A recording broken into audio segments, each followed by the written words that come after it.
got a few announcements.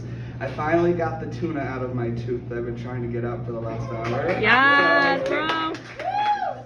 I remembered to take my vitamins today. Woo! That's always good. Woo! And I have a new book coming out January 26th. Heck yeah!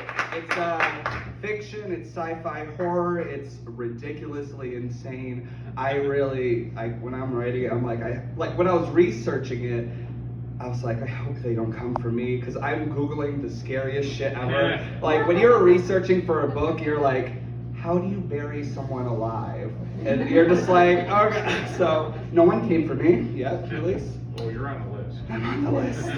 Oh my So I have gosh. one piece I'm gonna read. It's not, I don't know if this is a poem, I don't know what it is. It's something. So about 5 years ago, my mother passed, and this is what it's about. Woo! It's called, I Miss My Mother.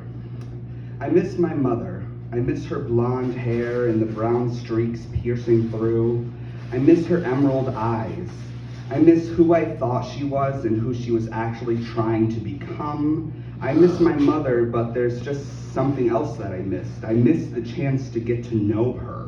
But it's not entirely my fault. No. I mean, how was I supposed to know how to handle everything? How was I supposed to know what to do when I was just a kid? But I think if someone reached out to my mother and said, hey, I'm listening, and that would have made all the difference. I miss my mother. I miss the way she loved Patsy Cline and listening to Hart's Barracuda. I miss my mother and her quippy cleaning habits. I miss my mother and her great organization skills, her cooking.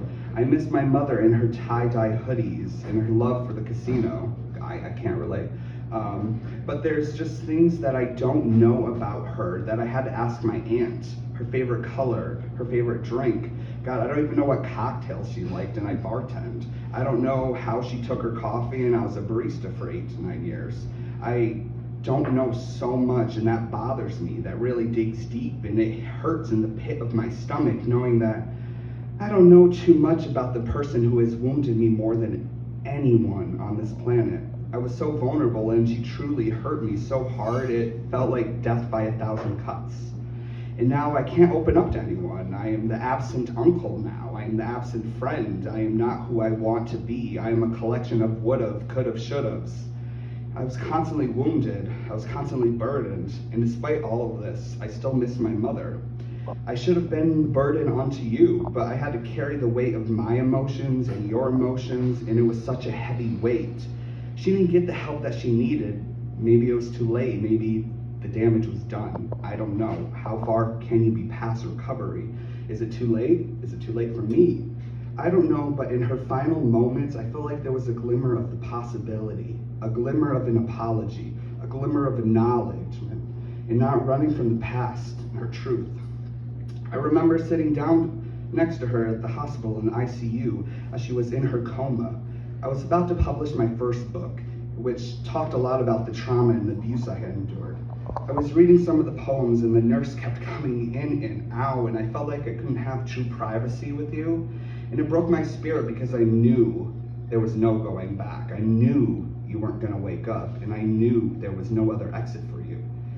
You know, death is a funny thing. It's pretty confusing and it's taboo, but everyone here knows about it.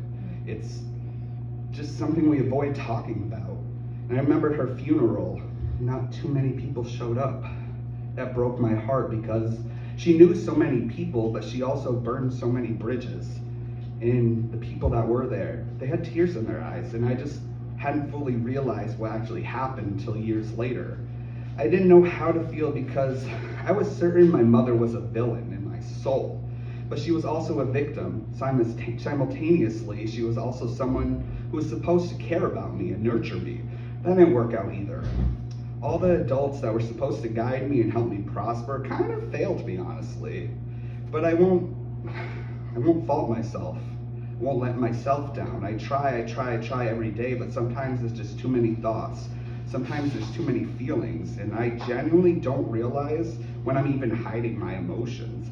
I don't really like intimate moments. I don't know how to react. I don't really like opening up because I don't even know how to anymore. I mean, I can say this out loud, but who will listen? I miss my mother. I knew she wouldn't listen. Who is going to listen to her, though? Who's going to listen to me? Who's really going to listen and hear me out and give me advice and tell me exactly what to do with a fresh manual? Like, I really want to be studied by like 40 doctors just so we could figure this out, because it's getting to be a little too much. It's pretty redundant. Charity, charity, charity. Was I just charity to you? Breadcrumbs of your love. I'm hungry, I'm starved. I remembered my brother texting me after midnight. Two words. She's gone. I had adopted my dog Electra, and my lord, she became my constant emotional support. My dog helped me get through my mother dying, helped me get through abusive ex. My lord, funny how my dog brought me more comfort than my mother ever did. Because I had to unlearn an entire foundation that was built to keep me scared, to keep me stupid.